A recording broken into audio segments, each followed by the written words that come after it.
O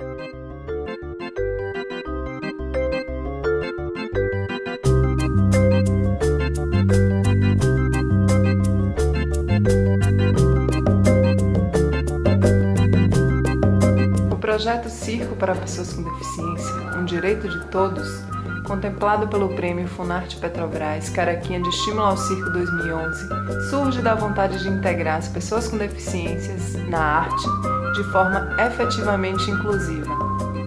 O grande inspirador para esse trabalho foi o projeto Luca, desenvolvido no Circo do Capão, que no momento conduziu o projeto com muito amor, mas com pouca sistematização das práticas educativas adotadas.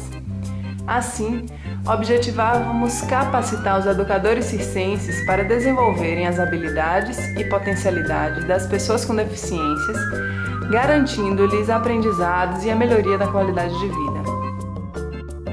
E aí eu queria que vocês observassem o que a gente construiu, junto, o que representa isso para cada um, essa teia, e o quanto a gente, quando se conecta, influencia um aos outros o tempo todo.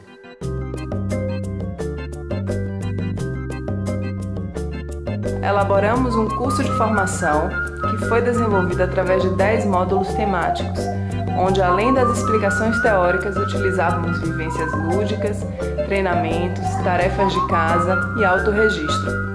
A cada encontro eram entregues materiais educativos, incluindo textos, cartilhas, poesias, vídeos, dentre outros materiais, que pudessem ser úteis para o desenvolvimento de cada conteúdo. Então foi muito motivado por esse movimento, a construção desse projeto.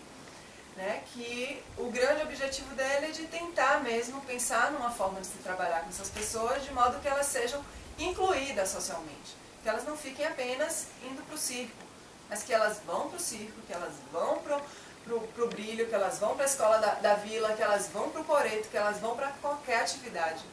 Então, o circo propor essas atividades para essas pessoas com deficiência que tem aqui no Vale é uma coisa muito legal e a gente tem que estar sempre valorizando isso. Direitos humanos foi o assunto que introduziu o curso, por um motivo bem simples. Pessoas com deficiências dispõem dos mesmos direitos de qualquer cidadão, e somente conhecendo quais são esses direitos que poderemos gozá-los. Assim, existem documentos internacionais e nacionais que oferecem diretrizes e orientam políticas públicas para assegurar os direitos de todos. Dentre os principais citamos a Declaração de Salamanca de 1994, a Convenção dos Direitos da Pessoa com Deficiência de 2008, a Lei da Acessibilidade, o Plano Viver Sem Limites do Governo Federal, lançado em 2011. A premissa básica dos direitos humanos é o respeito às diferenças. É preciso que se entenda que fazer inclusão não é ser bonzinho, é ser justo, é reconhecer que ninguém é melhor do que ninguém. Todos merecem atenção, oportunidades, carinho e respeito, independente se a pessoa enxerga, fala, anda.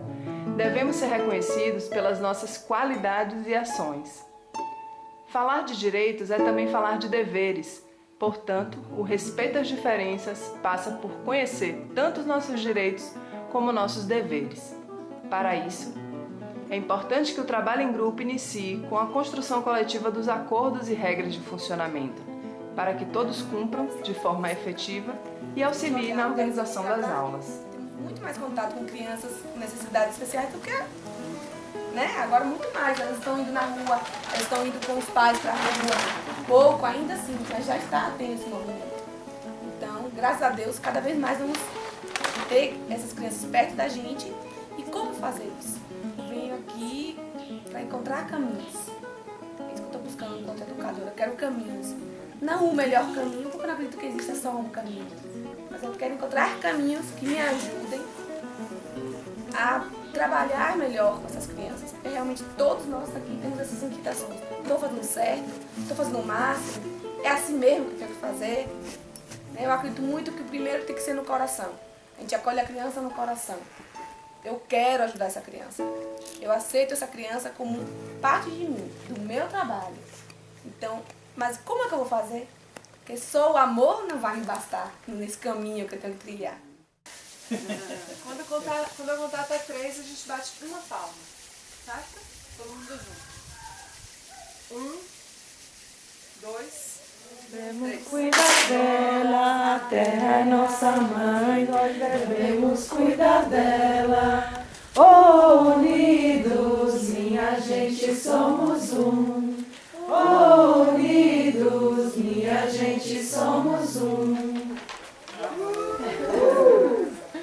Um fragmentozinho assim. Até 15. O tema da gente hoje é o corpo. Vocês vão começar a se observar no olho, certo? Passa por quem está caminhando com você e olha no olho da pessoa.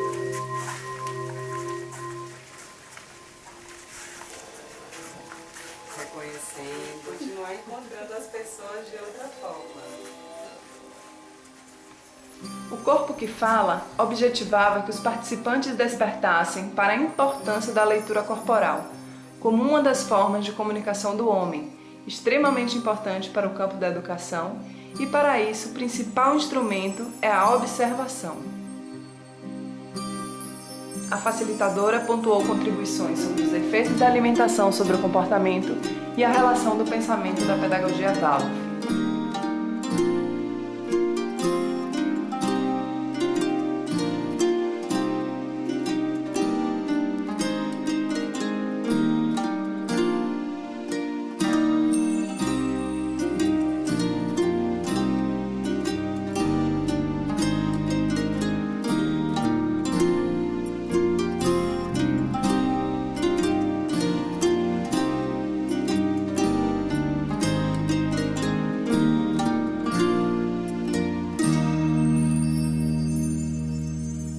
Agora a gente vai fazer assim, cada um vai contar uma história pequenininha, mas traga uma coisa da infância de vocês. Você vai observar se a pessoa, como é que ela fala, se ela gesticula, ou se ela fala parada, assim, ela conta tudo, mas a mão fica lá parada. Observa esses detalhes. Se ela fica mais vermelhinha quando está contando o caso, ou se fica normal, tá? Se o olho fica piscando, ou se também fica quieto e tá só contando a história, assim. Mas que era muito divertido, muito gostoso. E a gente vai subir do topo mesmo, assim, com essa árvore aqui desse tamanho. Vou chegar do contato embaixo, dos tombos. Tinha uma cancela na entrada e eu subia lá em cima da cancela e ficava lá em cima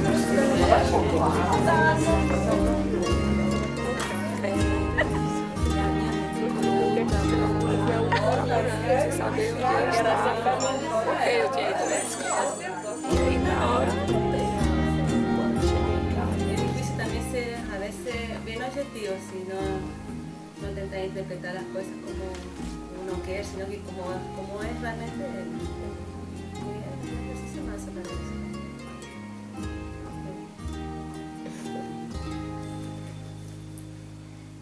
Eu fiquei assim, um pouco preocupada com o que ela estava escrevendo de mim.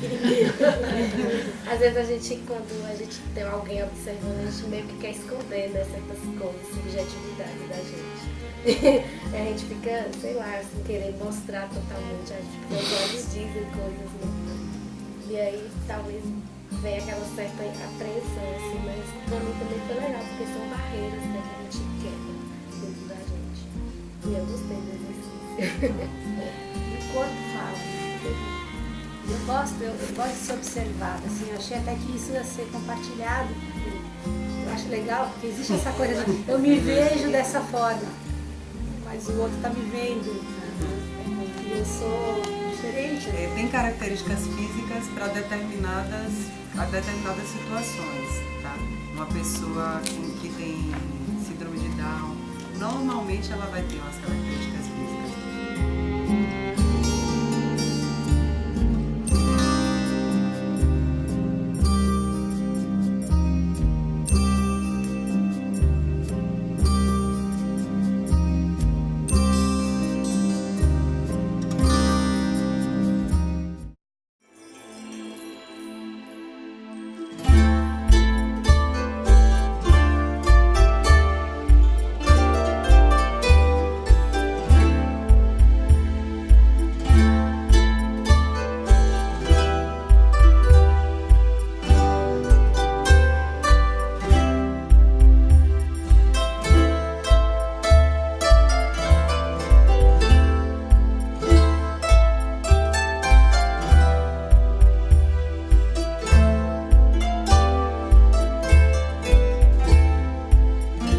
educação inclusiva é um tema complexo, que envereda por refletir aspectos da escola, do educador e da família.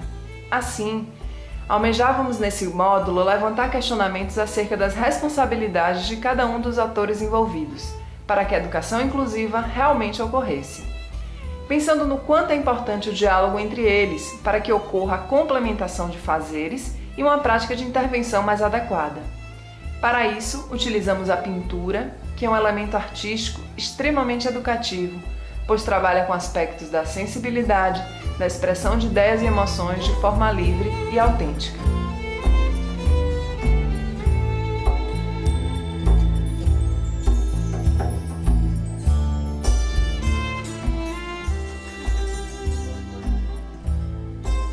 Falar para o outro o que é que deu para ele e por quê, né? Por que você sentiu que aquilo seria bom, né? Sempre pensando que esse desenho representa a pessoa, né? Colorir essa flor que estava vazia. Então eu para pintar como se fosse criança mesmo. Assim, eu pensei em trazer as cores, né? Porque ele tinha só rosa e verde. Aí eu pensei em colorir mesmo, trazer mais vida e botei os pontinhos, porque eu acho que é uma outra forma de pintar também, né? Essa coisa de pontilhar. Esse daqui eu também quis dar um pouco mais de verde, de montanha, de serra, sei lá. Ela tava assim meio sozinha aqui no meio dessa. Eu quis complementar com mais paisagem. Que juntos, um ajudando o outro sempre, as coisas vão sempre ficar melhores, né?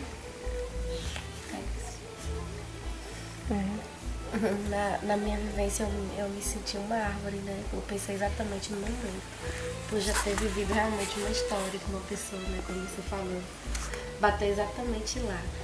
E aí eu pensei numa árvore e eu não pensei que uma árvore poderia realmente ter um balanço, porque na situação cabia. Então assim, quando ela viu, ela fez essa leitura, né? De que poderia ter ali um balanço, por que não? Né? E ele botou mais luzes. Então assim, realmente é um complemento que dá aquela sensibilidade, né? Você olhar e sentir que o outro está precisando daquela situação. Eu posso ajudar o outro, né? Eu posso colorir, botar brilho, mas eu também posso perceber que o outro está ali, que às vezes eu não percebo que tem uma ajuda bem perto, né? Eu estou sendo ajudada e se eu abrir para aquela ajuda e sentir merecimento, vai vir mais ajuda ainda para resolver aquela questão, né? Então, estar aberto eu acho que é uma coisa bem importante, assim. Como a gente chega no outro também, né? Se a gente chega no outro como uma forma de colaborar em termos de doar um presente, é diferente quando a gente chega, eu sei, você vai aprender, né? Então, eu que vou estar transferindo algo e não como uma doação, né? A gente está construindo junto, a gente construiu junto os desenhos, não foi uma coisa nem imposta, né? Nem de cima para baixo, não, foi uma coisa bem coletiva e de complemento, né? Então eu fiz minha flor sem preenchimento, as meninas trouxeram cor para a flor, né? Então, como uma coisa foi realmente colaborando com a outra. A espiritualidade, né, tá ligado com o fazer. E nós temos o pensar, né, como a Mandula falou no outro encontro, o sentir e o querer. A espiritualidade está ligada com o querer. Então, a gente tem o pensar, onde a gente pega as informações, né, e assim, onde a gente planeja aquilo que a gente está pensando em fazer. Tem o sentir, que seria ligado mais às nossas sensações, e a arte está muito ligada aqui. Aqui a parte mais cognitiva, né? Aí a gente passa pelo sentir, e aí a gente vai pro querer, aplica, e aí sempre a gente tem como se fosse uma avaliação daquilo que a gente, né, tá fazendo. A gente volta pro sentir, passa de novo pro pensar e replaneja aquela ação. E sempre a gente está fazendo isso, né? O modelo, né, da escola hoje, ele está muito ligado com a parte cognitiva, intelectual. Então ele privilegia muito essa parte, né, do ser humano. Então, só que a gente sabe que a gente tem muitas outras inteligências. Né? A gente tem, sabe, Então eu acrescentaria a parte da arte e nessa inteligência teria muitas expressões, muitos canais de comunicação. Eu acredito em transformação. Eu não acredito na imutabilidade de circunstâncias e pessoas. Eu não quero mais impedir com minha desesperança possibilidades da vida. Eu acredito que a tudo o que é vivo é inerente à evolução. Numa pessoa, num pensamento, nos acontecimentos cotidianos, num animal, numa doutrina. Com minha fé na transformação, eu crio um espaço livre onde ela possa acontecer. Eu contribuo para que o mundo se desenvolva.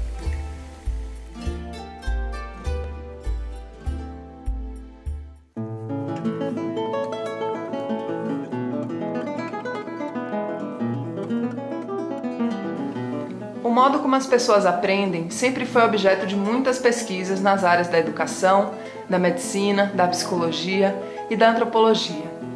A aprendizagem pode ser estudada e entendida a partir de diferentes aspectos e por inúmeros pensadores diferentes. Embora reconheçamos a importância ilustre de Vygotsky, de Luria, Piaget, neste curso optamos por discutir com o grupo duas outras abordagens, o behaviorismo radical de Skinner e a antroposofia de Steiner.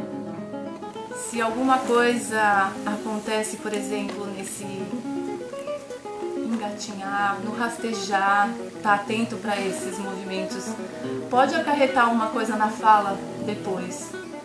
Então, tá observando na criança, né, se ela tá tendo esse desenvolvimento, né, porque isso vai ser super importante para ela também desenvolver a fala.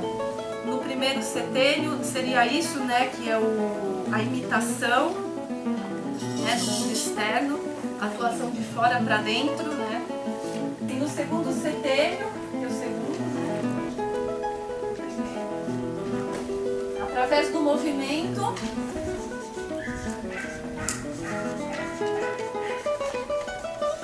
você tem o conceito. Então ela aprende, ela vai ser, o pensamento ele vai ser acordado através do movimento. Eu optei, né, porque é a linha de estudo minha, né, o meu trabalho, em trazer para vocês o behaviorismo radical, que seria como Skinner, que é o pensador dessa linha, né, que é uma filosofia de trabalho, pensa o homem, né? Então, como é que ele pensa esse homem, como é que esse homem aprende, como é que esse organismo se relaciona com esse meio e de que forma, né, a gente pode entender melhor ele. Limitações no campo genético, né? Uma alteração genética que provoca o cromossomo 21, que é a síndrome de Down, vai trazer características para o comportamento daquela pessoa. Se eu tenho também algum X a mais, um Y a mais, vai trazer, né, modificações na minha forma de ser e de me comportar. A outra questão seria a história de vida da pessoa, que seria o que ela vai vivendo, né, que traz todo esse conhecimento que Noemi traz agora, do desenvolvimento, né, então do como ela vai se relacionando com o mundo e isso vai ficando nas experiências dela e ela depois vai estar sempre reagindo de acordo com essa história também, né, de coisas que ela viveu. Então nunca seremos iguais porque cada um de nós tem uma experiência e uma história de vida diferente. Teria outro componente que seria a cultura, que já seria essa questão maior, né, de questões culturais mesmo. O brasileiro ele é diferente do japonês, né, de outras culturas.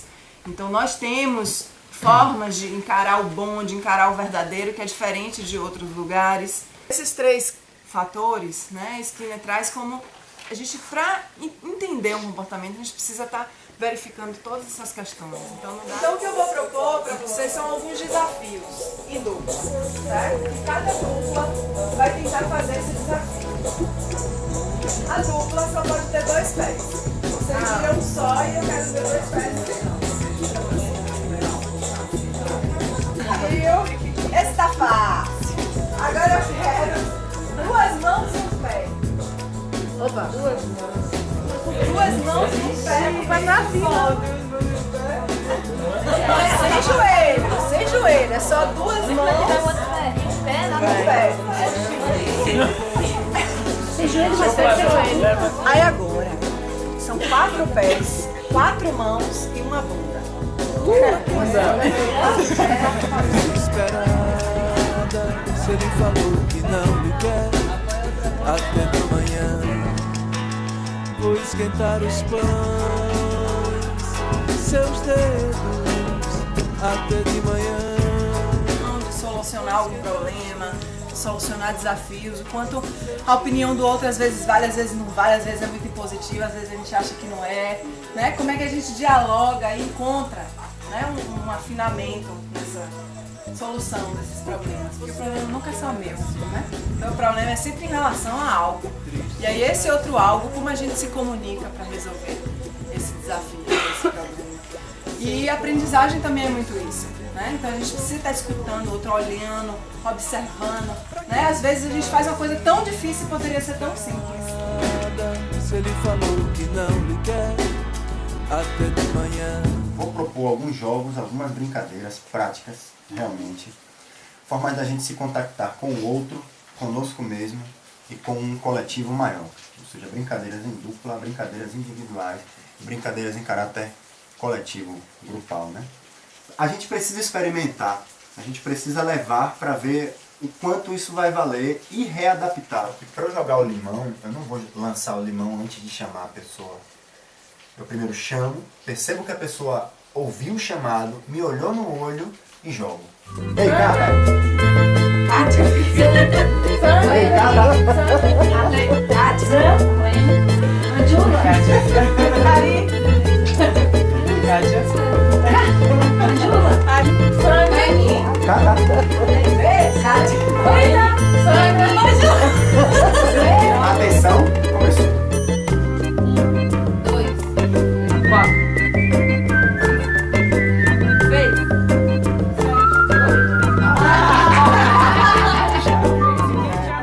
Foram através de jogos musicais, dinâmicas de foco, ritmo, atenção e cooperação que exercitamos as regras e os limites. Tema deste módulo. Ari Vinícius, nosso convidado, teve uma excelente participação, oferecendo ao grupo exercícios e jogos que colocamos em prática no Circo do Capão, com os alunos do Projeto Luca.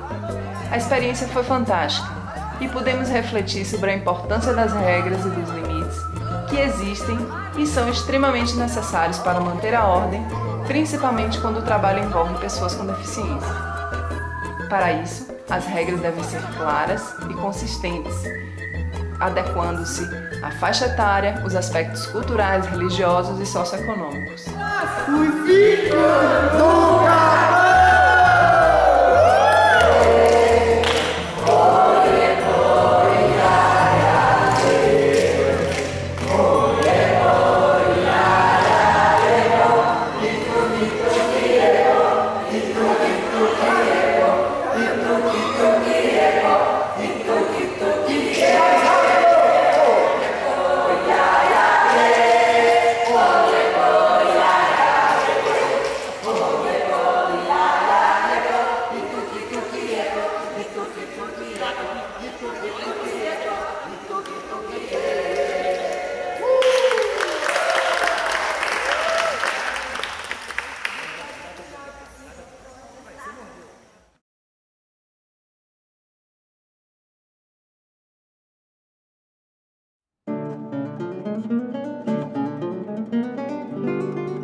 Aqui, nosso grande questionamento era: quais estratégias educativas são possíveis para que o trabalho de integração das pessoas com deficiência ocorra?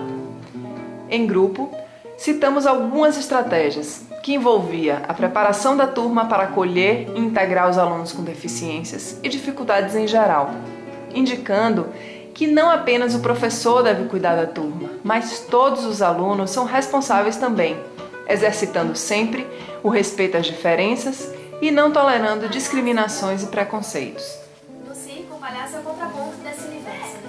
É a figura que representa o ridículo, representa a fraqueza humana, e representa a graça, o humor, representa as bobagens. E usa o que a gente chama, né, dos seus efeitos como um potencial para ele, como uma ferramenta de trabalho, como estratégia para o riso. E não apenas respeitar, né, as diferenças, ele valoriza o que é diferente, que eu acho que é ainda mais difícil. Ele valoriza a diferença, valoriza a diversidade. O palhaço gosta de errar. O palhaço erra o tempo todo. O erro do palhaço é a proeza dele, né? Assim, a gente ri quando ele tropeça, quando ele se esbarra nas coisas, quando não tapa no outro sem querer. O erro é a virtude dele.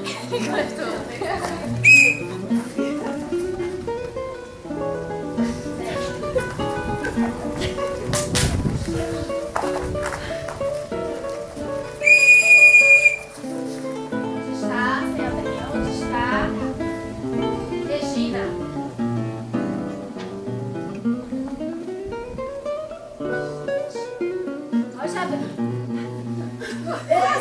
Laili Flores foi nossa convidada e brilhantemente propôs atividades da formação em palhaço. Os alunos com deficiências do Projeto Luca também participaram de forma bastante positiva e integrativa. Assim, a grande lição desse encontro foi aceitar o erro, não como algo negativo, mas algo que faz parte da constituição de cada ser humano, tornando diferente dos demais. Eu te amo porque você é muito feliz. Ele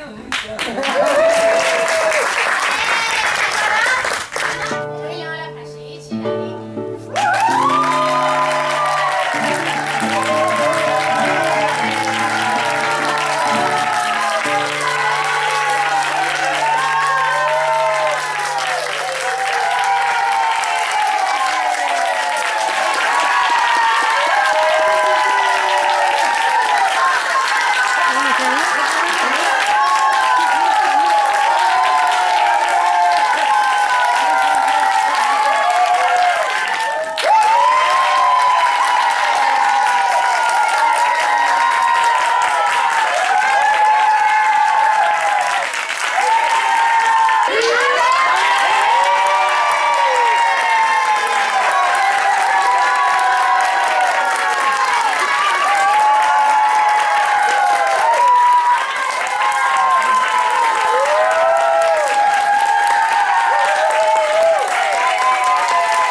Neste encontro, tivemos a presença de Edu, cadeirante, bailarino e palestrante. Edu nos fala de sua história pessoal. Meu corpo com deficiência, sequela de poliomielite que impediu meus movimentos dos membros inferiores, atento às descobertas deste corpo que subia em árvore, que engateando andava diferente dos amigos, que caminhavam em pé, experimentava posições diferentes enquanto se balançava em redes, um corpo que experimentou o barro da rua, mais tarde os paralelepípedos e asfalto, que adaptou-se a uma cadeira de rodas, que vê o mundo sob uma outra perspectiva, tendo os umbigos como horizonte, que viveu a mudança de uma cidade pequena para a capital, separações, encontros, universidade, retornos.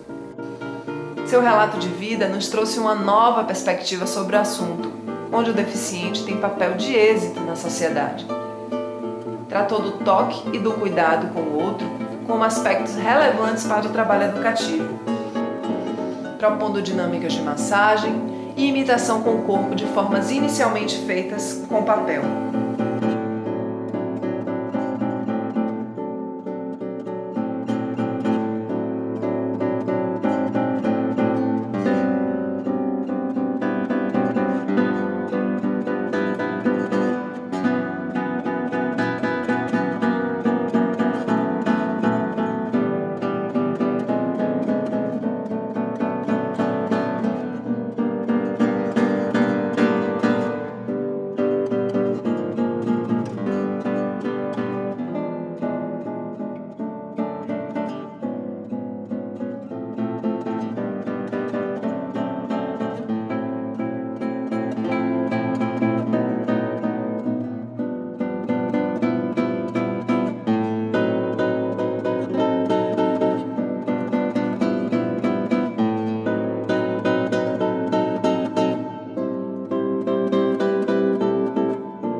Majnu माँ भी दीवाना दिल लैली तई दस्ता शुदा मजनू माँ भी. A gente exclui por quê? Em quais momentos a gente se sente excluído? A gente se sente excluído por alguma questão arquitetônica, algum lugar inacessível pra gente?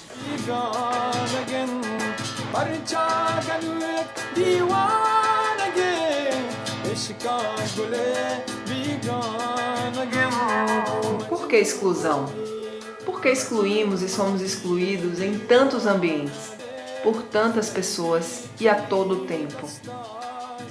Este módulo teve como objetivo oferecer dinâmicas em grupo para exercitar nosso olhar para os aspectos positivos das coisas e não para os aspectos negativos, pois desta forma nos ajuda a criar novas possibilidades e respeitar as coisas como são e não como gostaríamos que fossem.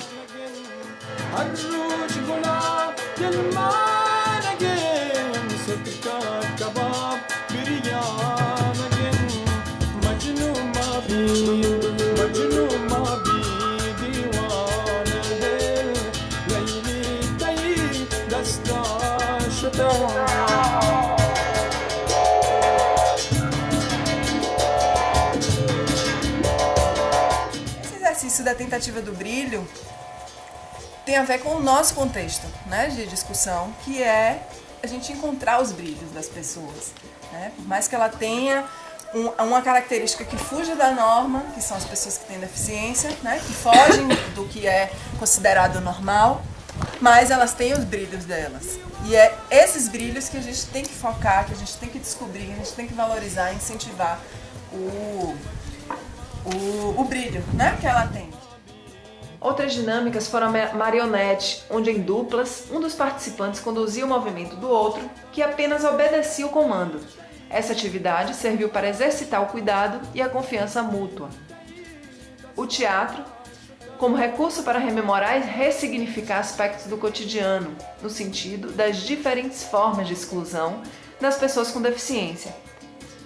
Questionando como ocorre, o que podemos mudar, o que fazer para evitar a exclusão, ou como preparar as pessoas para lidar com a exclusão, já que este é um fenômeno comum na nossa sociedade. Desgocura, né? Tira aqui, desgocura. Eu já fico nervosa, pelo amor de Deus, não. Deixa eu lhe dizer. Ai, meu Deus do céu. Deixa eu lhe dizer uma coisa. Isso não existe mais. A criança ficar dentro de casa sem ir pra uma escola. Como é que ele vai fazer as coisas sem enxergar nessa escola, pelo amor de Deus? Mas lá, dá um jeito, a professora sabe. Tem um monte de coisa. E cada lugar que vocês forem caminhando com eles, vai apresentando o que vocês encontrarem pelo caminho, que vocês sentirem que é interessante apresentar com toque, com cheiro, tocando na pele da outra. Explorem o que vocês imaginarem, a gente tem um tempo, mas a direção é a gente chegar no tempo, tá? Observa no caminho se tem algum degrau, se tem alguma pedrinha. Vocês agora são os cuidadores, vocês são os olhos de quem está vedado.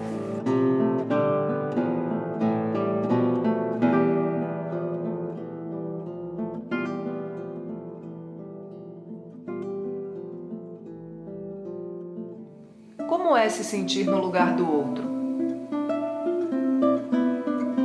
De olhos vendados, alguns participantes foram conduzidos pelo espaço, conhecendo o mundo sobre outros sentidos, não pela visão, mas pelo tato, pelo olfato, pela audição. Para dar e receber afeto, é importante se colocar no lugar do outro, para não exceder ou economizar no carinho, ou para identificar o momento mais adequado para a demonstração daquele afeto. Será que o afeto que deseja é o mesmo que o outro precisa?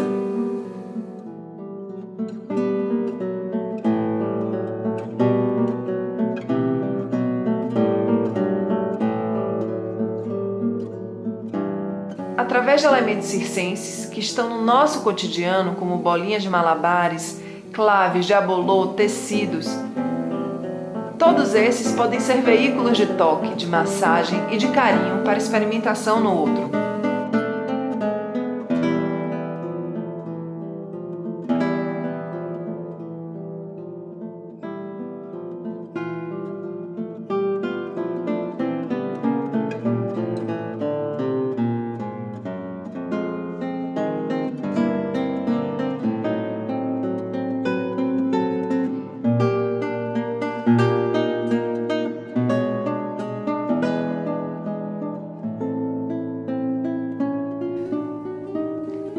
tivemos a dinâmica do que legal, para exercitar o dizer sim. Sim para o que seu aluno faz, diz, propõe. Geralmente dizer sim, adaptando a atividade para o seu objetivo enquanto educador, é melhor do que dizer não e negar, assim, a coparticipação no processo de educação.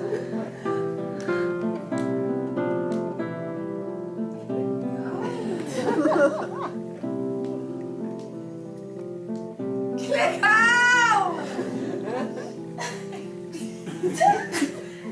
Que legal!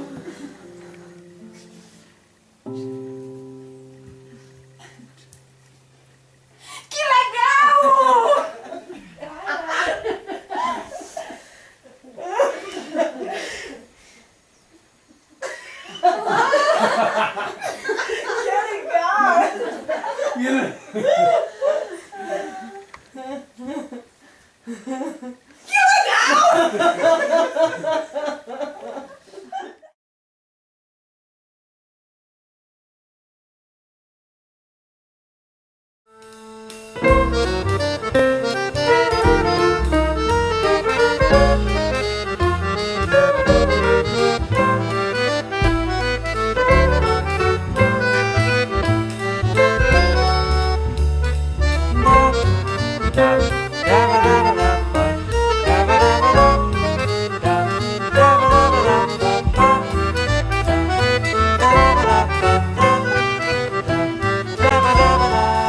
Por que é importante se conhecer para atuar como educador? Por que ficar nervoso quando o aluno não consegue aprender algo? O que provoca essa emoção? Quais aspectos estão envolvidos? Através das dinâmicas dos animais, os participantes puderam refletir sobre como gostariam que os outros o vissem, como os outros o veem e como você realmente é. Outra forma de conhecer a si próprio foi através do circo. Subir num trapézio, pular numa cama elástica, fazer um rolamento, colocar um nariz de palhaço, experimentar o tecido. Foram vivências especiais para os participantes que, de maneira lúdica, conheceram seus limites, seus medos e suas potencialidades. Valorizamos assim o circo como um grande recurso para o autoconhecimento.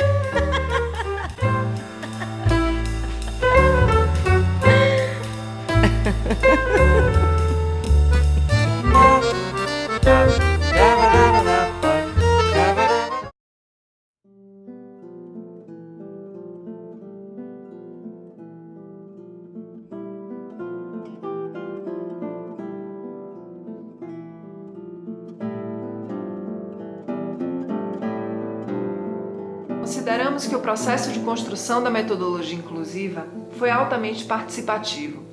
A integração de diferentes educadores e pais de filhos com deficiência foi uma grande troca e complementação de saberes, o que tornou o trabalho mais produtivo e eficiente. Concluímos esse trabalho com a formatação da ciranda da metodologia inclusiva, que oferece os principais aspectos de cada módulo trabalhado e serve como modelo para qualquer profissional que deseja atuar com a inclusão de pessoas com deficiência, oferecendo não a receita pronta de como trabalhar, mas orientações gerais e caminhos para conduzir esse desafio de uma forma prazerosa, respeitosa e integrativa.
curso para mim valeu muito a pena, porque eu sou arte educador, dou aula de circo e para mim vários aspectos do que a gente discutiu no curso serviu nas minhas aulas. Na maneira de tratar as crianças, na maneira de conduzir a aula, as dinâmicas. O curso foi muito importante para mim, porque durante esses 5 meses, além de estar estudando, de buscando caminhos, de como ajudar melhor essas pessoas que têm alguma deficiência, né? Eu também fiquei me conhecendo mais. Então foi uma forma de terapia, né? Foi muito interessante porque eu chegava depois, na segunda-feira, na sala de aula e ficava me questionando sobre todos os aspectos que a gente discutiu no curso. Então foi muito importante também descobrir que eu já estava fazendo muita coisa dentro do caminho correto. Então isso foi muito bom para mim, porque eu estava muito frustrada. Eu sempre estava agoniada, porque eu tenho algumas crianças com deficiências especiais e eu sempre ficava naquela angústia, não estou fazendo nada, eu tenho que fazer alguma coisa. E aí eu descobri que sim, eu estou fazendo muita coisa. E o melhor, que eu posso ainda fazer muitas outras coisas. Então foi muito importante. Cada pessoa é um indivíduo diferente. E dar atenção para cada pessoa já é um caminho muito grande, no caminho de educar o especial. Se tivesse que transformar isso tudo em uma só palavra, seria amor. Amor, amor, ela transforma.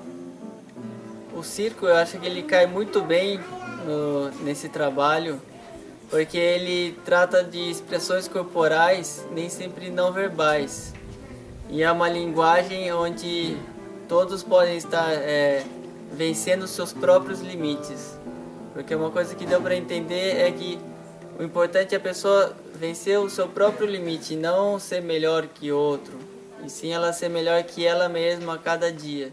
Meu nome é Marlene, eu tenho um filho por nome Douglas, um irmão por nome Sebastião, e eles participam lá do circo, né, do Projeto Lula, para crianças especiais.